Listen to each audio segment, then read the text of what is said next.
My fellow Americans, I'm speaking to you tonight from the Oval Office. Before I begin, let me speak to important news from earlier today. After 8 months of nonstop negotiation, by my administration, a ceasefire and a hostage deal has been reached by Israel and Hamas, the elements of which I laid out in great detail in May of this year. This plan was developed and negotiated by my team and will be largely implemented by the incoming administration. That's why I told my team to keep the incoming administration fully informed, because that's how it should be, working together as Americans. This will be my final address to you from the American people from the Oval Office, from this desk as president. And I've been thinking a lot about who we are and maybe more importantly, who we should be. Long ago in New York Harbor, an iron worker installed beam after beam, day after day. He was joined by steel workers, stonemasons, engineers. They built not just a single structure, but a beacon of freedom. The very idea of America was so big, we felt the entire world needed to see. The Statue of Liberty, a gift from France after our Civil War. Like the very idea of America, it was built not by one person, but by many people, from every background and from around the world. Like America, the Statue of Liberty is not standing still. Her foot literally steps forward atop a broken chain of human bondage. She's on the march, and she literally moves. She was built to sway back and forth to withstand the fury of stormy weather, to stand the test of time because storms are always coming. She sways a few inches, but she never falls into the current below. An engineering marvel. The Statue of Liberty is also an enduring symbol of the soul of our nation, a soul shaped by forces that bring us together and by forces that pull us apart. And yet through good times and tough times, we've withstood it all. A nation of pioneers and explorers, of dreamers and doers, of ancestors native to this land, of ancestors who came by force, a nation of immigrants who came to build a better life, a nation holding the torch of the most powerful idea ever in the history of the world, that all of us are created equal, that all of us deserve to be treated with dignity, justice, and fairness, that democracy must defend and be defined and be imposed, moved in every way possible. Our rights, our freedoms, our dreams. But we know the idea of America, our institution, our people, our values that uphold it are constantly being tested.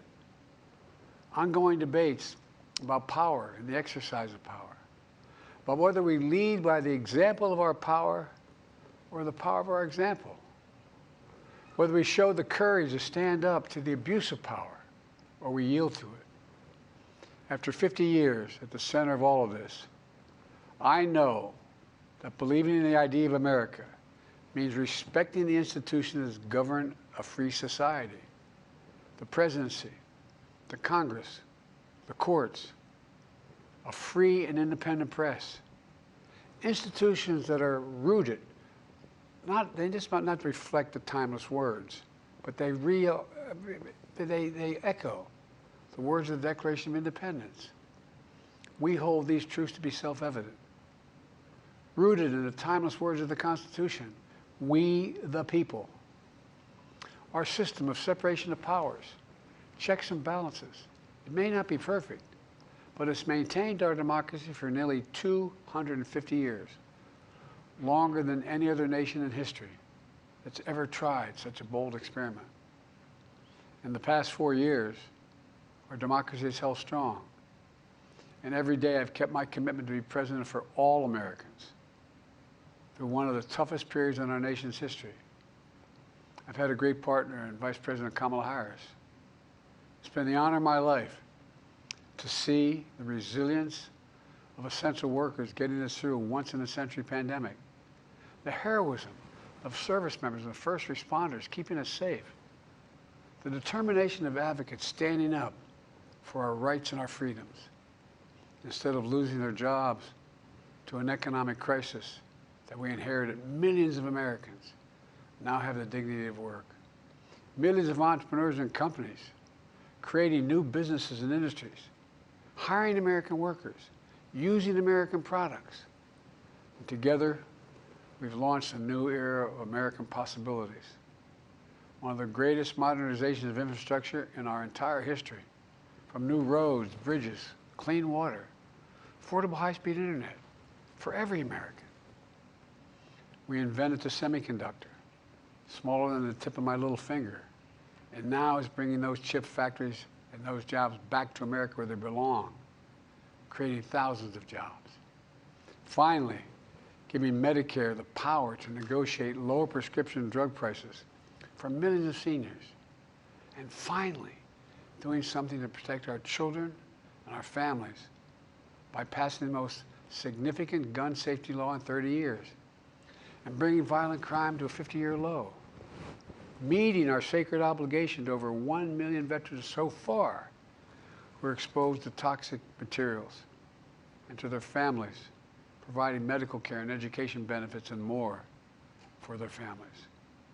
You know, it will take time to feel the full impact of all we've done together. But the seeds are planted, and they'll grow and they'll bloom for decades to come. At home, we've created nearly 17 million new jobs, more than any other single administration, a single term. More people have health care than ever before. And overseas, we've strengthened NATO. Ukraine is still free. And we pulled ahead of our competition with China, and so much more. I'm so proud of how much we've accomplished together for the American people. And I wish the incoming administration success, because I want America to succeed. That's why I've held my duty to ensure a peaceful and orderly transition of power, to ensure we lead by the power of our example. I have no doubt that America is in a position to continue to succeed. That's why my farewell address tonight, I want to warn the country of some things that give me great concern. This is a dangerous and that's a dangerous concentration of power in the hands of a very few ultra-wealthy people. And the dangerous consequences if their abuse of power is left unchecked. Today, an oligarchy is taking shape in America of extreme wealth, power, and influence that literally threatens our entire democracy, our basic rights and freedoms, and a fair shot for everyone to get ahead. We see the consequences all across America, and we've seen it before. More than a century ago, but the American people stood up to the robber barons back then and busted the trusts. They didn't punish the wealthy. They just made the wealthy play by the rules everybody else had to. Workers want rights to earn their fair share. You know, they were dealt into the deal, and it helped put us on a path to building the largest middle class, the most prosperous century any nation in the world has ever seen. And we've got to do that again. In the last 4 years, that is exactly what we've done. People should be able to make as much as they can, but play by the same rules, pay their fair share of taxes. So much is at stake. Right now, the existential threat of climate change has never been clearer. Just look across the country, from California to North Carolina. That's why I signed the most significant climate and clean energy law ever in the history of the world, and the rest of the world is trying to model it now. It's working, creating jobs and industries of the future. Now, we've proven we don't have to choose between protecting the environment and growing the economy. We're doing both.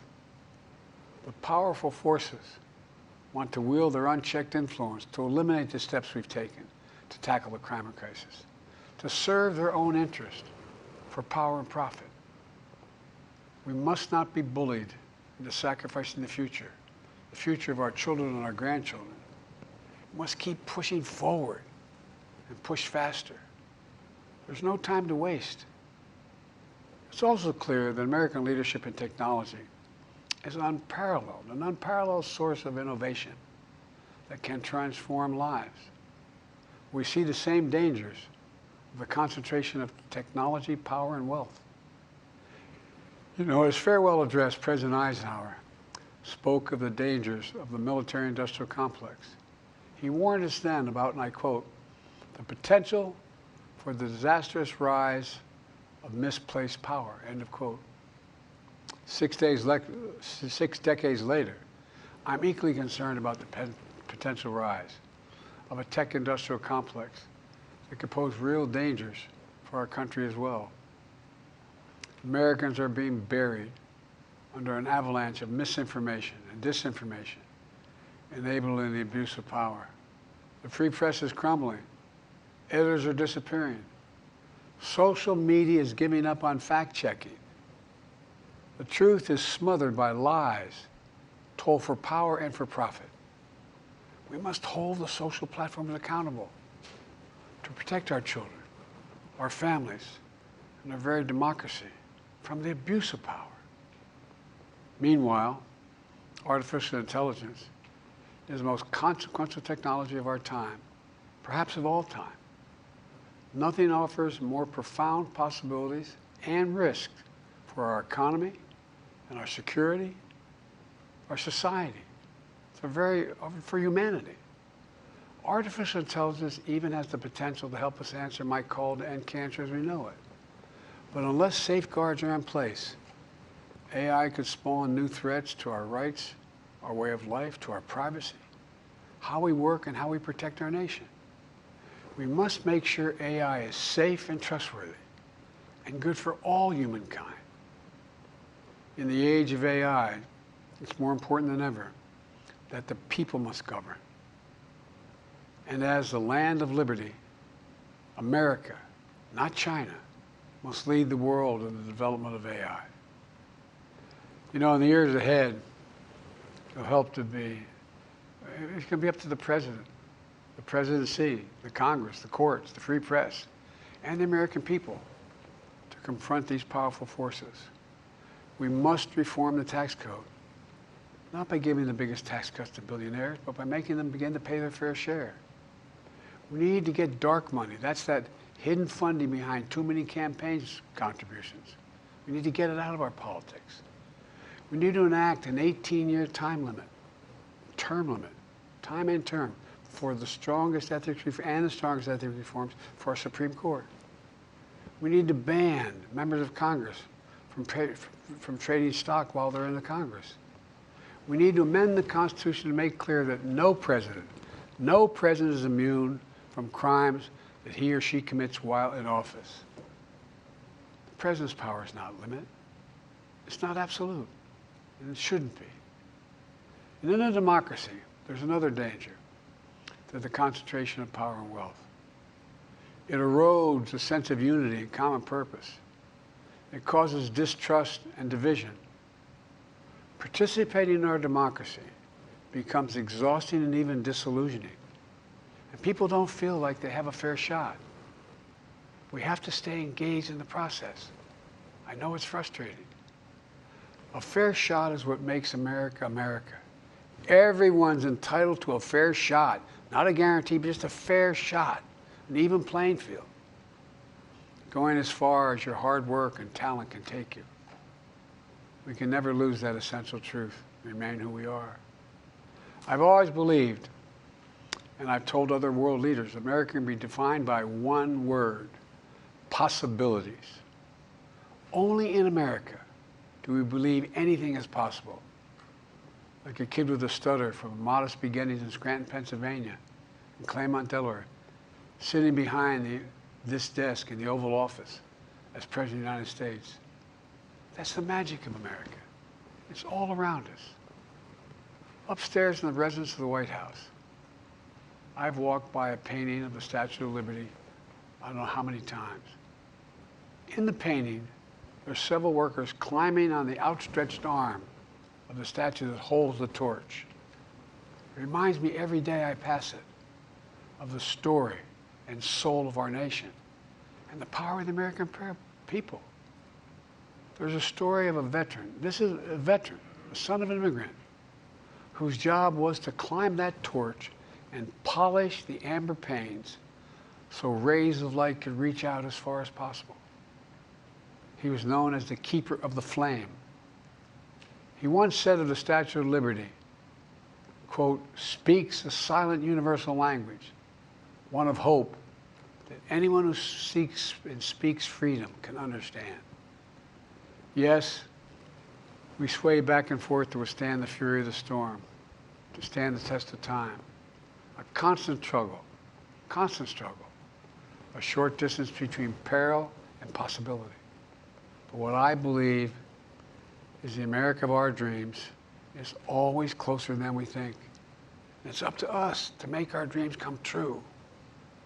Let me close by stating my gratitude to so many people, to the members of my administration, as well as public service and first responders across the country and around the world. Thank you for stepping up to serve.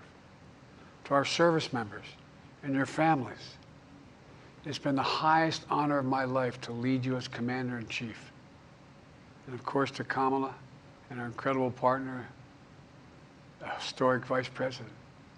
She and Doug have become like family, and to me, family's everything. My deepest appreciation to our amazing First Lady who's with me in the Oval today, for our entire family. You're the love of my life and the lives of my love. My eternal thanks to you, the American people. After 50 years of public service, I give you my word. I still believe in the idea for which this nation stands. A nation where the strength of our institutions and the character of our people matter and must endure. Now it's your turn to stand guard. May you all be the keeper of the flame. May you keep the faith. I love America. You love it too. God bless you all. And may God protect our troops. Thank you for this great honor.